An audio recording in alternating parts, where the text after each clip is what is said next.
लेकिन बाबा के शरीर पे है भभूति और साथ में है भूत। आग और पानी कभी एक साथ नहीं रह सकते, आग और पानी कभी एक साथ नहीं रह सकते।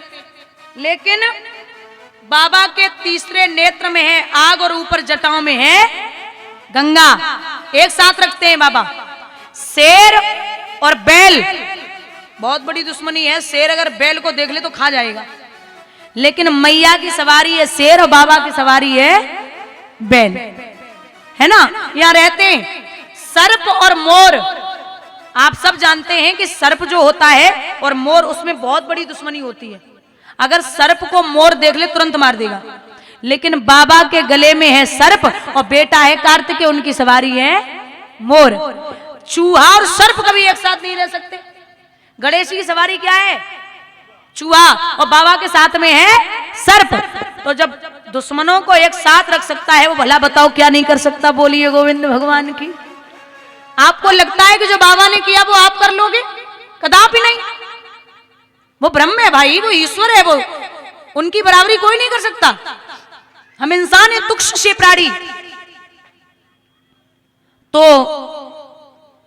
बाबा देखते हैं सभी देवी देवतागण जाकर के पहुंचे बाबा से, बोले बाबा कुछ करना चाहिए, मैया तो आ चुकी और आपकी तपस्या भी कर रही हैं।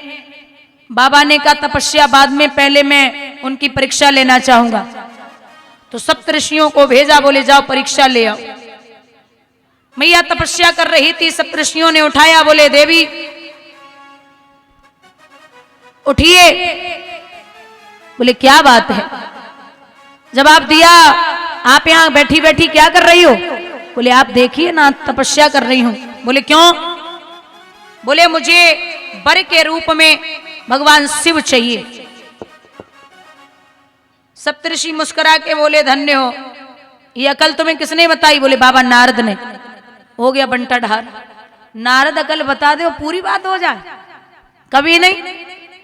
बोले उन्होंने अकल बताई है तो गलत है, छोड़ दो। तुम किसी राजा के साथ में विवाह करो, इतनी सुंदर हो, उसके खाने के दाने नहीं है, तुम उसके साथ विवाह करोगी?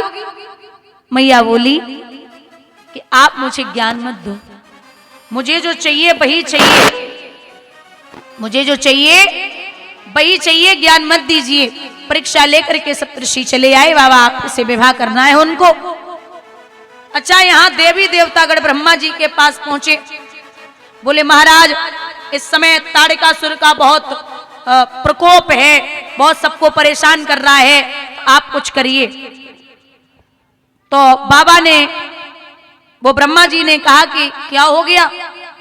जवाब दियो कि नाथ ताड़कासुर कह रहा है कि मैं सबको समाप्त कर दूंगा। ब्रह्मा जी बोले समाप्त क्या कर देगा? उसने भी ये प्रण कर रखा है कि मुझे अगर कोई मार सकता है तो वो शिव का ही पुत्र हो सकता है, शिव का अंश हो सकता है। अब जे बतावे बाबा को ब्याह ना हो तो पुत्र कहां से आवेगो? ताड़कासुर जानता है कि पता नहीं कब विवाह हो, कब पुत्र होगा, कब मैं मरूंगा। तो सभी देवता पहुंचे, बोले महाराज आप विवाह के लिए तैयार हो जाइए। भगवान बोले हो तो जाऊंगा, फायदा क्या है? बोले फायदा ही फायदा है। भगवान बोले हमें पता है तुम अपने फायदे के लिए मेरा विवाह कराना चाहते हो, वो ताड़कासुर को मारना है ना, इसलिए। बोले तो आप राजी हो जाइए। नारायण भगवान ने इशारा दिया, बाबा राजी हो गए विवाह के लिए। जैसे ही बाबा ने विवाह के लिए हाँ किया, सब देवता गायब। अब सब देवता ऐसे गायब भये, कोई गरुड़ को नहलाए रहो, कोई हाथी को नहलाए रहो, कोई अपनी तैयारी कर रहे हो। बोले महाराज बाबा की बारात में जाने हैं, बाबा राजी है गए। अब तैयारी सब अपनी अपनी कर रहे। शादी वाले घर में कोई काऊ को सजाएगो ना है, सबको अपनी अपनी पड़े। हम बस तैयार है जावे, दुनिया भाड़ में जाए। हाँ हमें सब देखे, हमें कुछ नहीं चाहिए। अब सब कह रहे गढ़ महाराज देवता कहाँ हैं, कब आएंगे? बाबा बोले उनका इंतजार मत करो, वो नहीं आएंगे, उन्हें नहीं आना है। आप सब मुझे तैयार कर दो, तुम मेरे बच्चे हो, तुम्हारे जैसा तैयार कौन कर सकता है, और तुम्हें ही पता है कि मैं कैसे तैयार होऊंगा। बोले ठीक है।